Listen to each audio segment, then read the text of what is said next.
Good morning students. हम लोग book पढ़ रहे हैं एनालिसिस ऑफ फाइनेंशियल स्टेटमेंट, जिसमें हमने फर्स्ट चैप्टर स्टार्ट किया क्या फाइनेंशियल स्टेटमेंट ऑफ कंपनी, और उसमें हमने बैलेंस शीट का कंप्लीट फॉर्मेट देखा, क्या क्या मेजर हेडिंग्स होती है, सब हेडिंग्स होती है, सब हेडिंग्स के अंदर क्या क्या आता है। आज जो नेक्स्ट फॉर्मेट हम लोग डिस्कस करने वाले हैं वो है किसका, स्टेटमेंट ऑफ P&L। तो देखिए आप जिस तरीके से बैलेंस शीट का फॉर्मेट कहाँ दिया हुआ था, पार्ट 1 ऑफ शेड्यूल 3, उसी तरीके से स्टेटमेंट ऑफ P&L का फॉर्मेट दिया हुआ है कहाँ पे, पार्ट 2 ऑफ शेड्यूल 3। कहाँ पे दिया हुआ है, तो पार्ट 2 ऑफ शेड्यूल 3 पे। बुक में आप देखेंगे पेज नंबर 1.41 के ऊपर। तो हम लोग बनाते हैं, देखिए format,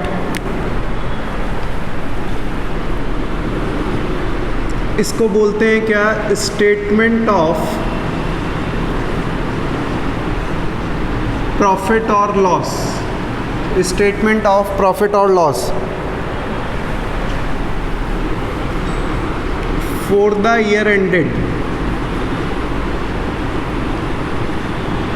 for the year ended 31 मार्च या जो भी है।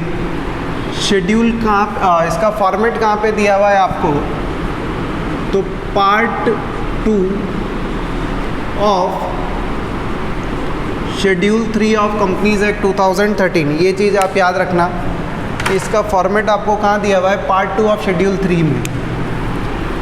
इसका भी वही स्टेटमेंट फॉर्मेट है।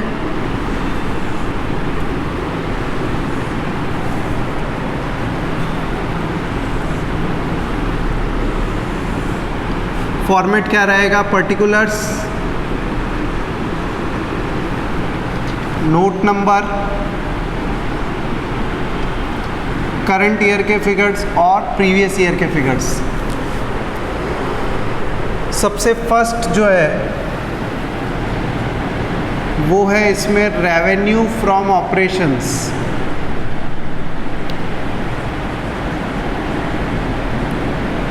Revenue from operations. फिर उसके बाद सेकंड है आपके लिए क्या, अदर इनकम। इन दोनों को ऐड करेंगे तो आ जाएगी आप लोगों को क्या, टोटल रेवेन्यू।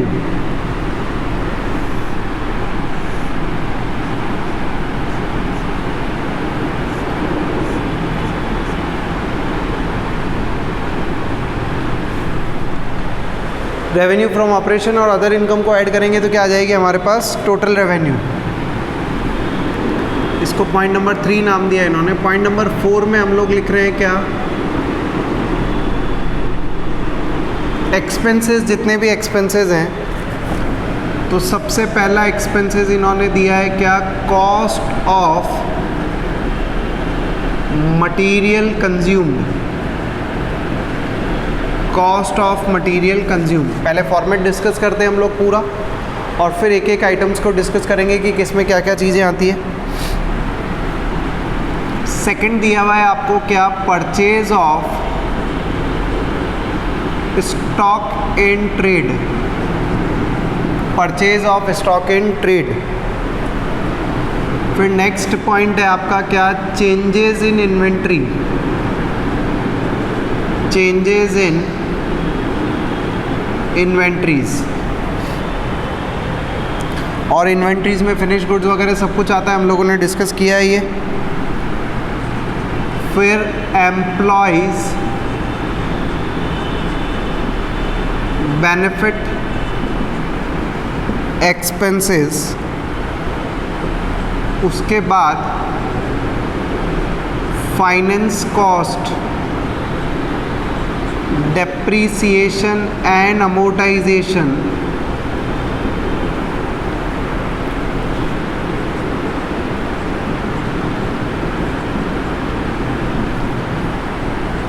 उसके बाद आपको दिए हुए हैं क्या, अदर एक्सपेंसेस। इन सबको ऐड करोगे तो आ जाएगा आपके पास क्या, टोटल एक्सपेंसेस।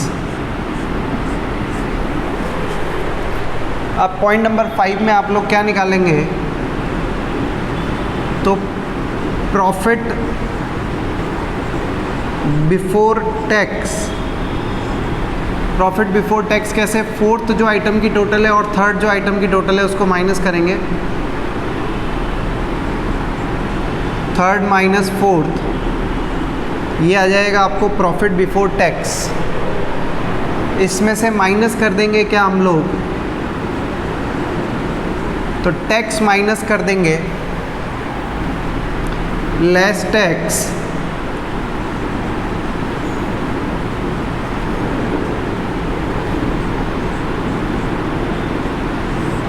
तो फाइनली आपको पता चल जाएगा क्या, पॉइंट नंबर 7 में प्रॉफिट आफ्टर टैक्स, और ये आपके प्रॉफिट एंड लॉस का जो फॉर्मेट है वो कंप्लीट है ना, स्टेटमेंट ऑफ पीएनएल आपका कंप्लीट है। क्या क्या बात करी हम लोगों ने, सबसे पहले आया रेवेन्यू फ्रॉम ऑपरेशंस, क्या होता है वो हम लोग डिस्कस करेंगे अभी। फिर हमने बात करी अदर इनकम, फिर हमने बात करी अदर इनकम, इन दोनों को ऐड करेंगे तो क्या पता चलेगा, total income. Revenue from operations क्या होता है, अदर इनकम क्या होता है, वो डिस्कस करेंगे बेटा अभी। तो रेवेन्यू फ्रॉम ऑपरेशन और अदर इनकम को ऐड करेंगे तो कितना क्या आ जाएगा आपके पास, टोटल रेवेन्यू आ जाएगी।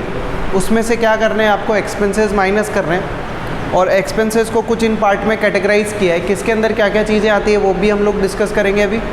Cost of material consume, purchase of stock in trade, changes in inventory, inventory दोनों तीनों तरीका हो सकता है, फिनिश गुड्स, WIP वगैरह, employees benefit expenses, finance cost, depreciation and amortisation expenses और अदर एक्सपेंसेस, ये सब एक्सपेंसेस के पार्ट हैं। क्या क्या है, cost of material consume, purchase of stock in trade, changes in inventory, employee benefit expenses, finance cost, depreciation and amortisation और other expenses.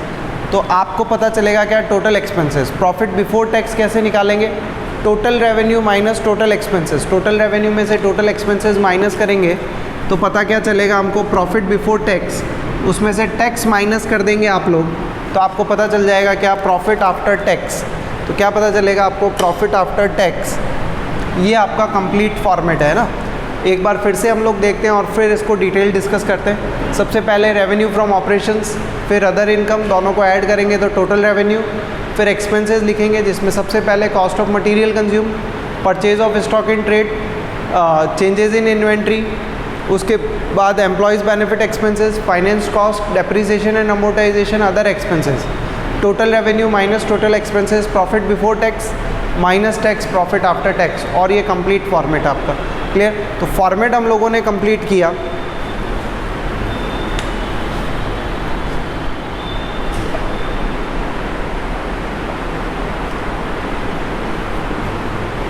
अब हम लोग बात करेंगे किसकी, फॉर्मेट हम लोगों ने कंप्लीट किया तो अब हम लोग बात करेंगे किसकी, कि पर्टिकुलर रेवेन्यू फ्रॉम ऑपरेशंस में क्या क्या आता है, अदर इनकम में क्या क्या आता है, उस तरीके से है ना। एक एक चीज़ को डिस्कस करते हैं। तो सबसे फर्स्ट जो पार्ट है, जो सबसे फर्स्ट पॉइंट है वो था आपका क्या, रेवेन्यू फ्रॉम ऑपरेशन। जो सबसे फर्स्ट पॉइंट है वो क्या था आपके लिए, revenue from operations. Revenue from operations में देखिए क्या क्या आता है। तो मेनली रेवेन्यू फ्रॉम ऑपरेशंस में क्या आती है, आपके बिजनेस की सेल। जो भी आपके बिजनेस की सेल्स है उसको क्या बोलते हैं हम लोग, revenue from operation. 11th class तक में हम लोग जिसको सेल्स बोलते थे उसको अब टेक्निकली क्या बोला गया, रेवेन्यू फ्रॉम ऑपरेशन। बुक से भी चेक करते हैं, 1.43 पेज नंबर के ऊपर दिया हुआ है। Revenue from operation means revenue earn by company from its operating activity that is activity carried on by the company to earn profit. ऐसी एक्टिविटी जो किस लिए की जाती है, टू अर्न प्रॉफिट, पैसा कमाने के लिए जो की जाती है, प्रॉफिट अर्न करने के लिए। Commonly it is net sales, जो कि क्या होती है हमारे लिए, सेल्स। और नेट सेल्स क्या मतलब, नेट सेल्स का मतलब क्या, सेल्स माइनस सेल्स रिटर्न। अगर किसी तरह का कोई सेल रिटर्न है तो उसको भी क्या कर देंगे हम लोग, माइनस कर देंगे। फॉर मैन्युफैक्चरिंग कंपनी और trading company, fee earn by, अच्छा कोई मैन्युफैक्चरिंग कंपनी या ट्रेडिंग कंपनी है तो fee earn by a service company and interest and dividend earn by a finance company. इसका मतलब क्या, अगर कोई सर्विस कंपनी है तो अगर किसी तरह की उसको फीस मिलती है तो वो उसके लिए क्या कहलाएगा, रेवेन्यू फ्रॉम ऑपरेशन। और अगर कोई फाइनेंस कंपनी है तो उसने अगर इंटरेस्ट और डिविडेंड अर्न किया है तो वो उसके लिए क्या कहलाएगा, रेवेन्यू फ्रॉम ऑपरेशन। क्लियर। फिर इसके बाद आपको दिया हुआ है क्या, अदर इनकम। अदर इनकम में देखिए आप लोगों को, अदर इनकम में क्या क्या आएगा। अदर इनकम में तो सेल्स के अलावा जितनी भी और इनकम है, इंटरेस्ट की इनकम है, डिविडेंड की इनकम है, रेंट इनकम है, और भी किसी तरह का कमीशन है, डिस्काउंट है, किसी भी तरह की दूसरी इनकम है, वो कहाँ पे आ जाएगी आपको, अदर इनकम में। क्लियर। तो अदर इनकम में बहुत सारी इनकम आ सकती है।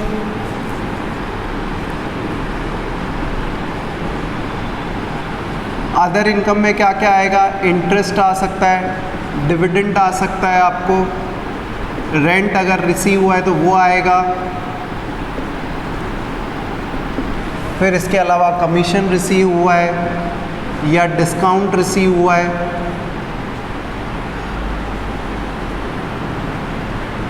Profit on sale of asset अगर कोई है, तो ये सब किस में जाएंगे, अदर इनकम में जाएंगे। ठीक है। उसके बाद हम लोग बात करें क्या, तो रेवेन्यू फ्रॉम ऑपरेशंस क्लियर है, sales minus sales return, other income. अच्छा, रेवेन्यू फ्रॉम ऑपरेशन में क्या, अगर सर्विस कंपनी है कोई तो उसके लिए रेवेन्यू फ्रॉम ऑपरेशन क्या होगा, फीस जो उसको रिसीव हुई है। जो मैन्युफैक्चरिंग या ट्रेडिंग कंपनी है उसके लिए तो सेल्स माइनस सेल्स रिटर्न। अगर कोई फाइनेंस कंपनी है तो उसके लिए रेवेन्यू फ्रॉम ऑपरेशन क्या होगा, इंटरेस्ट और डिविडेंड की इनकम। ये इंपॉर्टेंट है, ध्यान रखना आप। एग्जाम में पूछा जाता है क्वेश्चन क्या, कि फाइनेंस कंपनी है तो उसके लिए रेवेन्यू फ्रॉम ऑपरेशन क्या है, ऑप्शन दिए जाएंगे आपको, interest, dividend, all of the above, none of the above, ऐसा कुछ। तो आपको क्या लगना है वहाँ पे, इंटरेस्ट और डिविडेंड जो है वो आपके लिए क्या कहलाती है, फाइनेंस कंपनी के लिए क्या कहलाएगी, रेवेन्यू फ्रॉम ऑपरेशन, यानी मेन सोर्स ऑफ इनकम आप लोग कह सकते हैं। फिर बात करें हम लोग एक्सपेंसेस की। एक्सपेंसेस में फर्स्ट पॉइंट आ रहा है क्या, कॉस्ट ऑफ मटेरियल कंज्यूम। ये आगे चल के भी आपको बहुत काम आने वाला है, जब रेशियो चैप्टर इसके बाद हम लोग डिस्कस करेंगे। Cost of material consumed, cost of material consumed को हम लोग COGS भी बोलते हैं, कॉस्ट ऑफ गुड सोल्ड भी बोलते हैं, या कॉस्ट ऑफ मटेरियल कंज्यूम्ड को ही रहने देते हैं आप, कॉस्ट ऑफ मटेरियल कंज्यूम्ड। इसको बेसिकली हम लोग निकालेंगे कैसे, opening stock of material plus purchase और माइनस क्या, closing stock.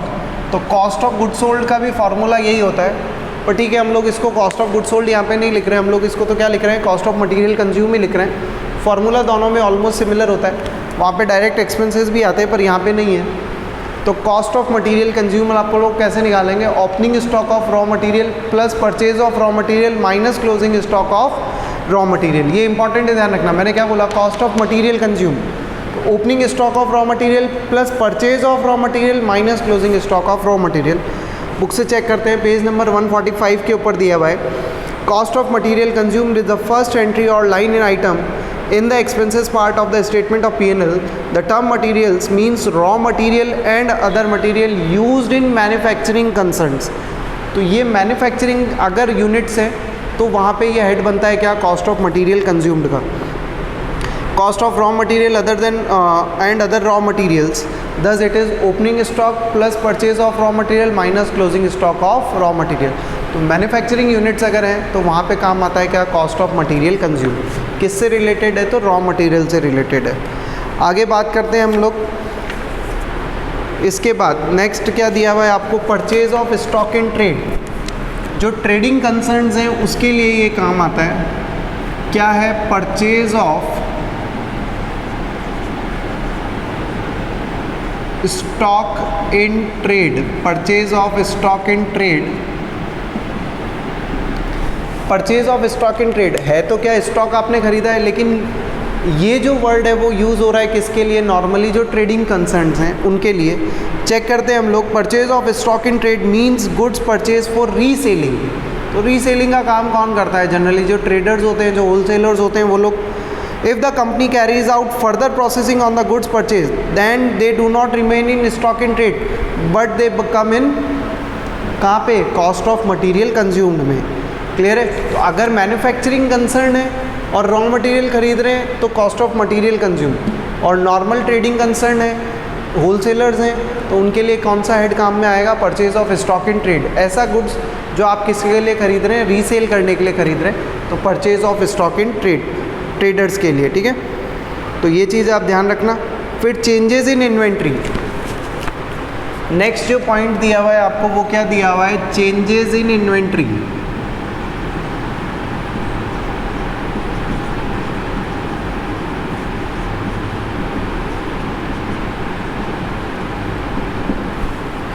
Changes in inventory का मतलब क्या, changes in inventory of finish goods and WIP। देखो रॉ मटेरियल का चेंजेस तो आपने कहाँ पे लिख दिया, कॉस्ट ऑफ मटेरियल कंज्यूम में लिख ही दिया, पर चेंजेस इन इन्वेंट्री कौन कौन सा बचा, फिनिश गुड्स और WIP, वो यहाँ पे लिखेंगे। और चेंजेस इन इन्वेंट्री आएगा कैसे, difference between opening stock and closing stock. तो ओपनिंग स्टॉक माइनस क्या, क्लोजिंग स्टॉक, ये आपके लिए क्या कहलाएगा, चेंजेस इन इन्वेंट्री कहलाएगा। क्लियर। और किस किस का होगा चेंजेस इन इन्वेंट्री, तो आप लोग याद रखेंगे किस किस के लिए बात कर रहे हैं हम लोग, एक तो फिनिश गुड्स के लिए और हम लोग बात कर रहे हैं किसके लिए, WIP के लिए। क्यों, क्योंकि रॉ मटेरियल के तो हम लोगों ने यहाँ पे डिस्कस ऑलरेडी कर लिया। Clear. Cost of material consume में सिर्फ और सिर्फ हम लोग क्या कंसीडर कर रहे थे, रॉ मटेरियल। फिनिश गुड्स और WIP के लिए क्या, changes in inventory, opening stock minus closing stock. तो ध्यान रखना आप लोग पढ़ते हैं। देखिए इसमें क्या लिख रखा है, changes in inventory of finish goods and WIP and stock in traded means difference between opening stock and closing stock of finish goods WIP है stock in trade. In the notes to accounts, changes in inventory of finished goods WIP and stock in trade, each item of inventory is shown separately। तीनों को अलग अलग, मान लीजिए 3 तरह का stock है, फिनिश गुड्स भी है, WIP भी है, स्टॉक इन ट्रेड भी है, तो तीनों को अलग अलग क्या करेंगे हम लोग, शो करेंगे। ठीक है। This item positive when opening inventory is more than closing inventory. ये पॉजिटिव कब होगा, जब आपकी ओपनिंग इन्वेंट्री किससे ज़्यादा होगी, क्लोजिंग से। और नेगेटिव कब होगा, जब ओपनिंग कम होगी किससे, क्लोजिंग से। वो तो बिल्कुल सिंपल सी मैथ्स है, उसमें तो कोई दिक्कत ही नहीं है। फिर नेक्स्ट पॉइंट आपको दिया हुआ है क्या, employee benefit expenses. Next point जो दिया हुआ है वो दिया हुआ है क्या, employee benefit expenses.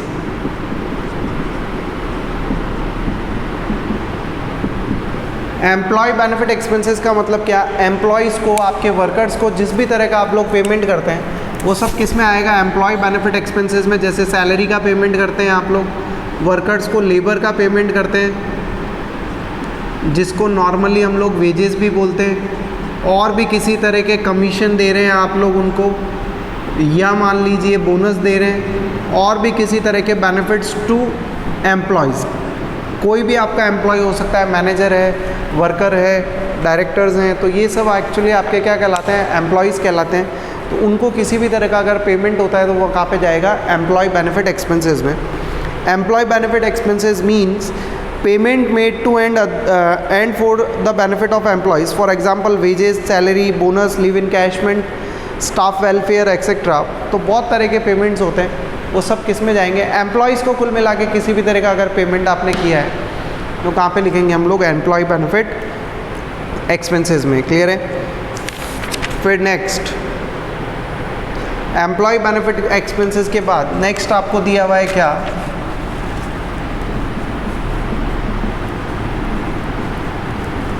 Finance cost. Finance cost का मतलब क्या, किसी भी तरह का इंटरेस्ट का अगर आप पेमेंट कर रहे हैं लोन के ऊपर, इंटरेस्ट ऑन लोन।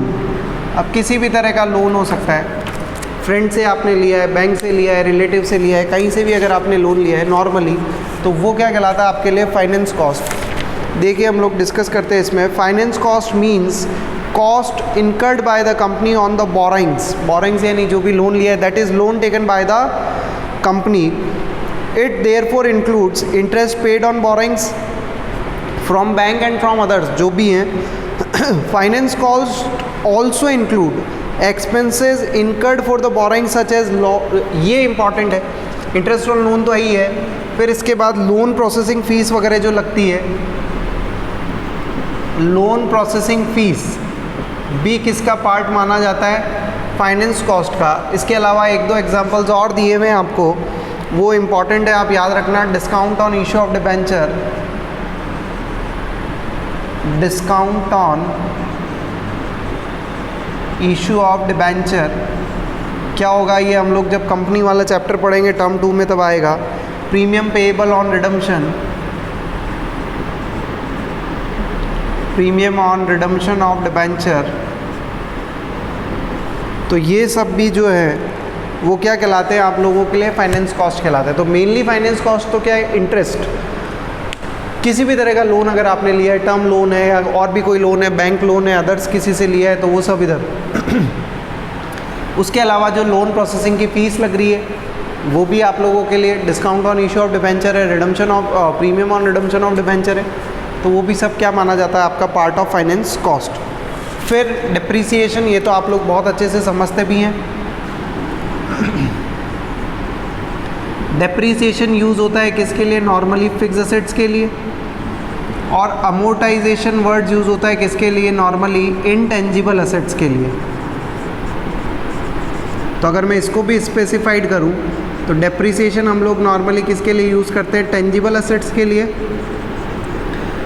और ये हम लोग यूज़ करते हैं किसके लिए, अमोर्टाइजेशन वर्ड जो यूज़ होता है वो किसके लिए, इनटेंजिबल असेट्स के लिए, ठीक है। फिर उसके बाद अदर एक्सपेंसेस, इसके अलावा भी अगर कोई एक्सपेंसेस बच जाते हैं, इन सब के अलावा भी अगर कोई एक्सपेंसेस बच जाते हैं तो वो सारे कहाँ पे जाएंगे, अदर एक्सपेंसेस में। जैसे ऑडिट फीस है, उसके अलावा आउटस्टैंडिंग एक्सपेंसेस हैं, और भी बहुत सारे कोई एक्सपेंसेस हैं, तो वो सब किसके अंदर कैटेगराइज होंगे, अदर एक्सपेंसेस के अंदर कैटेगराइज होंगे। क्लियर। तो टोटल एक्सपेंसेस करके प्रॉफिट, फिर माइनस क्या करना है आपको, टैक्स रेट जो आपको नॉर्मली क्वेश्चन में गिवन होती है। खैर हमको इस चैप्टर में फॉर्मेट तो बनाना नहीं है, लेकिन फिर भी टैक्स रेट जो गवर्नमेंट ऑफ इंडिया प्रोवाइड करवाती है, इनकम टैक्स की जो रेट्स होती है वो माइनस करेंगे तो हमको पता चलेगा कि आप प्रॉफिट आफ्टर टैक्स। क्लियर है।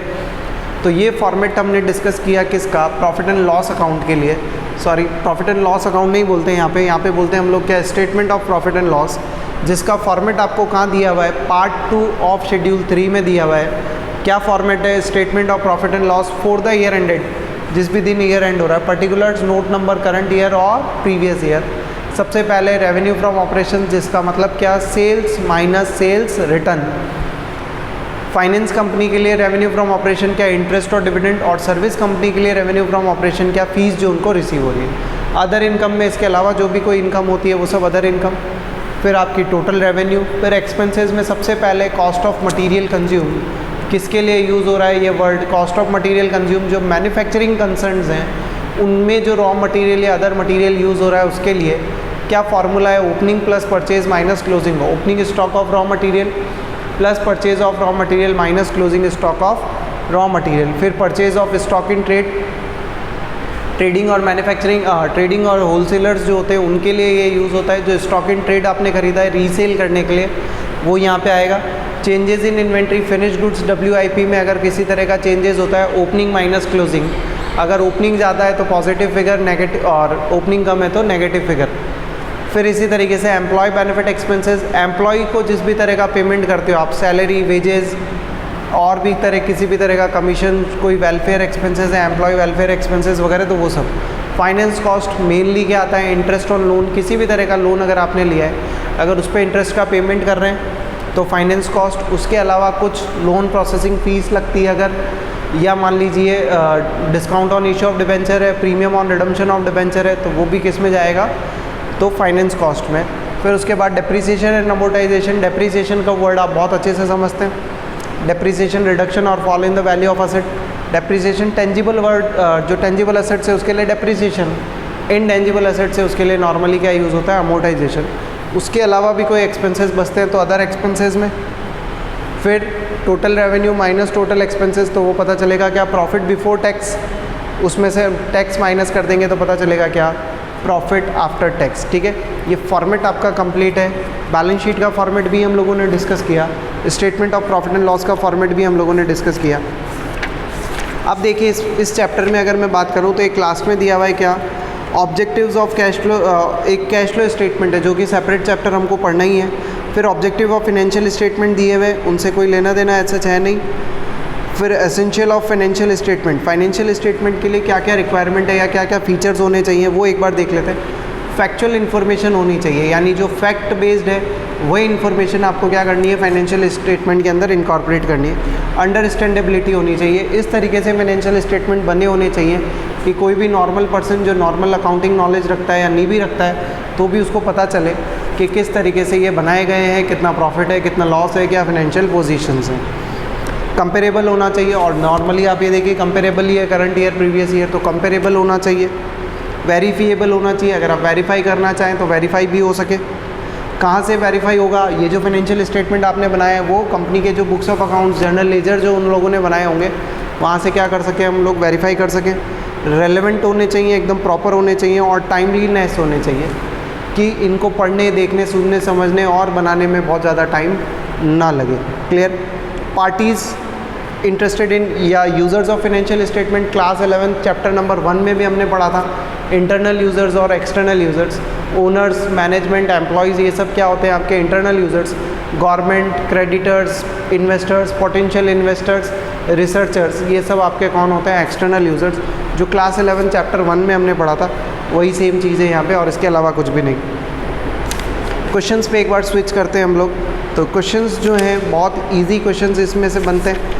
अगर ऑब्जेक्टिव क्वेश्चंस ही हम लोग स्टार्ट करें तो पेज नंबर 1.54 के ऊपर मेरी बुक के अकॉर्डिंग जो 2020 का एडिशन है, आपके 2021 का एडिशन होगा तो मे भी एक आध पेज ऊपर नीचे होगा, तो आप चेक कर लीजिएगा। Debentures redeemable after 10 years, question number 2 में पढ़ रहा हूँ, ऑब्जेक्टिव क्वेश्चन जो कि आपके आने वाले टर्म 1 में। Debentures redeemable after 10 years from the date of issue are shown as, ऐसे डिबेंचर्स जो इशू करने के 10 साल बाद रिडीम होंगे, तो कौन सी आज शोन एज, कहाँ पे शो करेंगे उसको? Long term borrowings, other long term liabilities, short term borrowings या शॉर्ट टर्म लाइबिलिटीज़। तो क्लियर है कहाँ पे शो करेंगे बेटा? लॉन्ग टर्म बोरोइंग्स में इसको शो करेंगे। Name the item of the following which is shown as short term provisions, इनमें से आपको एक आइटम बताना है जो कहाँ शो करते हैं हम लोग? शॉर्ट टर्म प्रोविजंस में। मैंने आपको एग्जांपल दिया था, आपको प्रोविज़न फॉर टैक्स सबसे बेस्ट एग्जांपल था, और आई थिंक फर्स्ट पॉइंट ही यही है। प्रोविज़न फॉर टैक्स वही क्या है आपके लिए? शॉर्ट टर्म प्रोविजंस है। Interest accrued but not due, और फिर दिया हुआ है आपको एम्प्लॉयज़ प्रोविडेंट फंड और इंटरेस्ट अक्रूड एंड ड्यू, तो है नहीं। सेकंड थर्ड का ए आंसर आएगा provision for tax. Money received against share warrant is shown as, money received against share warrant को कहाँ पे शो करते हैं? तो शेयर होल्डर्स फंड के अंदर। ऑप्शन देख के टिक लगाना है आपको। ऑप्शन ए ही दिया हुआ है share holder fund, option B other long term liability, option C long term provisions, और ऑप्शन डी क्या है आपके लिए? Other current liabilities. तो शेयर होल्डर्स फंड आंसर है इसका।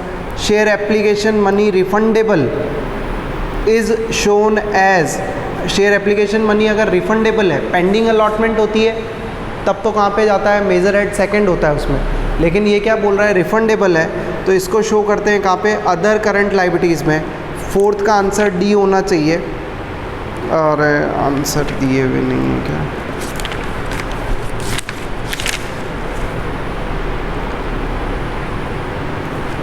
थर्ड फोर्थ का आंसर इन्होंने डी दिए। फिफ्थ का आंसर, सॉरी क्वेश्चन नंबर 5 हम लोग पढ़ रहे हैं, फिफ्थ का आंसर बी है अदर करंट लाइबिलिटीज़, और वही सही आंसर है। शेयर एप्लीकेशन मनी अगर रिफंडेबल है तो कहाँ शो करेंगे? अदर करंट लाइबिलिटीज़ में, और ये हमने डिस्कस किया भी आई थिंक पहले भी। Calls in advance and interest thereon is shown as, ये भी कहाँ शो करते हैं? Other current liabilities. Calls in advance अगर आपको रिसीव हो जाती है तो इसको कहाँ शो करते हैं बेटा? अदर करंट लाइबिलिटीज़ में। तो सिक्स्थ का आंसर सी है, चेक करना आप लोग भी। माइनिंग राइट्स, माइनिंग राइट्स यानी एक तरीके से आप कह सकते हैं क्या आपके लिए इंटेंजिबल असेट्स टाइप में है, तो क्वेश्चन नंबर 7 का answer B intangible fix assets है। Premium on redemption of debenture is shown as, premium on redemption of debenture is shown as other long term liabilities, ये हम लोगों ने पहले भी डिस्कस किया आई थिंक कि कहाँ पे शो करते हैं इनको? प्रीमियम जो है रिडम्पशन पे करना है तो अदर लॉन्ग टर्म लाइबिलिटीज़ में क्या करेंगे? इसको ले जाके शो करेंगे। Bills payable is shown as, trade payables में शो करते हैं। Surplus that is balance in statement of P&L is shown as, कहाँ पे करेंगे? रिजर्व्स एंड सरप्लस में, डिस्कस किया है ये भी हम लोगों ने। In companies balance sheet debit या negative balance of statement of P&L is shown under, तो अगर नेगेटिव बैलेंस आ रहा है आपका तो वो भी कहाँ शो करेंगे? रिजर्व्स एंड सरप्लस में। नेगेटिव बैलेंस का मतलब एक तरीके से आप लोगों को क्या है? लॉस है। Patents and trademarks are example of, बहुत सिंपल है, intangible fixed assets. Identify the item which is not part of share holders fund, इनमें से कौन सा शेयर होल्डर फंड का पार्ट नहीं है? Share application, money pending allotment, first option ही पता चल गया, शेयर होल्डर फंड का पार्ट नहीं है। शेयर कैपिटल होता है, रिजर्व्स एंड सरप्लस होता है, money receive against share warrant होता है। From the given items which is not shown under current liabilities, इनमें से कौन सा करंट लाइबिलिटीज़ में नहीं आता है? ट्रेड पेबल्स तो आता है, शॉर्ट टर्म प्रोविजंस आता है, शॉर्ट टर्म बोरोइंग्स आता है, इन्वेंट्रीज नहीं आता है। तो आंसर डी सही हो जाएगा 14 का। From the following given items which is a part of current liabilities, इनमें से कौन सा करंट लाइबिलिटी का पार्ट है? इन्वेंट्रीज करंट लाइबिलिटी का पार्ट नहीं होता। Trade payables, yes, trade payables किसका पार्ट है? करंट लाइबिलिटी का पार्ट है। फिर कैश एंड कैश इक्विवेलेंट और ट्रेड रिसीवेबल्स, बाकी तीनों करंट असेट्स के पार्ट हैं। Which of the following is not shown as non current liabilities, इनमें से कौन सी नॉन करंट लाइबिलिटी नहीं है? ट्रेड पेबल, तो फर्स्ट आंसर ही है। ट्रेड पेबल किसका पार्ट होता है? करंट लाइबिलिटी का। बाकी deferred tax liability, long term borrowing, long term provisions कहाँ पे शो करते हैं हम लोग? नॉन करंट लाइबिलिटी में। विच of the following is not a long term borrowing, इनमें से कौन सा एक लॉन्ग टर्म बोरोइंग नहीं है? बॉन्ड्स लॉन्ग टर्म बोरोइंग होते हैं, पब्लिक डिपॉजिट्स भी लॉन्ग टर्म बोरोइंग होते हैं, डिबेंचर्स भी लॉन्ग टर्म बोरोइंग होते हैं। तो ऑप्शन डी जो है ट्रेड पेबल्स, वो लॉन्ग टर्म बोरोइंग्स नहीं है, वो क्या है? करंट लाइबिलिटी है। विच of the following is not a short term borrowings, इनमें से कौन सा शॉर्ट टर्म बोरोइंग्स नहीं है? तो डिपॉजिट्स, आंसर ए ही है वैसे तो सही, पर बी देख लेते हैं। Loan repayable on demand, on demand मतलब अदर करंट लाइबिलिटीज़ में का पार्ट है ये, या शॉर्ट टर्म लोन्स का पार्ट है। बैंक ओवरड्राफ्ट, ट्रेड रिसीवेबल्स, तो ये भी नहीं होते। तो आंसर ए सही है। क्वेश्चन नंबर 18 का answer number A, deposits. Which of the following is not a current assets, is not a non current asset, इनमें से कौन सी नॉन करंट असेट नहीं है? फिक्स असेट्स तो होती है। शेयर कैपिटल, शेयर कैपिटल जो है वो तो लाइबिलिटी होती है। रिजर्व्स एंड शेयर कैपिटल जो है वो कहाँ आता है? शेयर होल्डर फंड में। तो शेयर कैपिटल जो है वो नॉन करंट असेट्स नहीं होती है। If the operating cycle can not be identify, it is assume to be period of 12 months. 20 का आंसर आपका क्या रहेगा? Yes, 12 months. अगर ऑपरेटिंग साइकिल आइडेंटिफाइड नहीं है तो उसको माना जाएगा कि ऑपरेटिंग साइकिल कितने मंथ की है? 12 मंथ्स की। Cash and cash equivalent does not include में क्या नहीं आता है? तो चेक्स आते हैं, बैलेंस विद बैंक आता है, bank deposited with more than 12 months maturity और इन्वेंट्रीज। तो आई थिंक इसका आंसर डी होगा। 21 का आंसर डी, इन्वेंट्रीज जो है वो नहीं आएगा। In a companies balance sheet provision for employees benefit to be settled within 12 months is shown under current liabilities. ऐसा एम्प्लॉय का बेनिफिट अगर 12 महीने के अंदर अंदर सेटल कर रहे हैं, यानी ऑब्वियसली क्या है वो आपके लिए करंट लाइबिलिटी। फिर out of the following items identify which of the following item is not shown in the notes to accounts on other expenses. तो नोट्स टू अकाउंट्स में क्या शो नहीं करेगा? अदर एक्सपेंसेस में कुल मिला के क्या नहीं आएगा? कुरियर एक्सपेंसेस आएगा, इंटरनेट एक्सपेंसेस आएगा, रेंट ऑफ फैक्ट्री आएगा, वेजेस नहीं आएगा। क्यों? क्योंकि वेजेस कहाँ पे जाएगा? एम्प्लॉय बेनिफिट एक्सपेंसेस में जाएगा। Who of the following is not the internal user of financial statement, इनमें से कौन सा इंटरनल यूज़र नहीं है? मैंने क्वेश्चन नंबर 25 पढ़ लिया पहले, 24 से पहले। Who of the following is not internal user, creditors internal users नहीं होते हैं, तो पहला ही ऑप्शन सही है। क्वेश्चन नंबर 24 अब देखते हैं। Out of the following identify the item that is not shown in the notes to accounts on finance cost.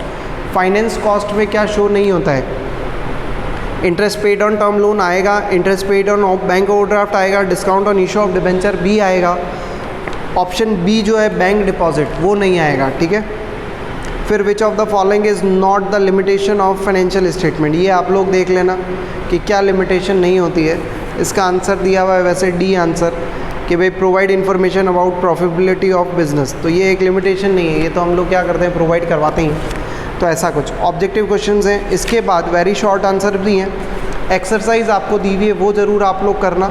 जैसे आपको दिया हुआ है कि क्वेश्चन नंबर 10 अगर आप देखेंगे 1.57 के ऊपर, तो उसमें बता रखा है कि बॉन्ड दिया हुआ है, तो बॉन्ड का आपको क्या बताना है, सब हेड भी बताना है, मेजर हेड भी बताना है।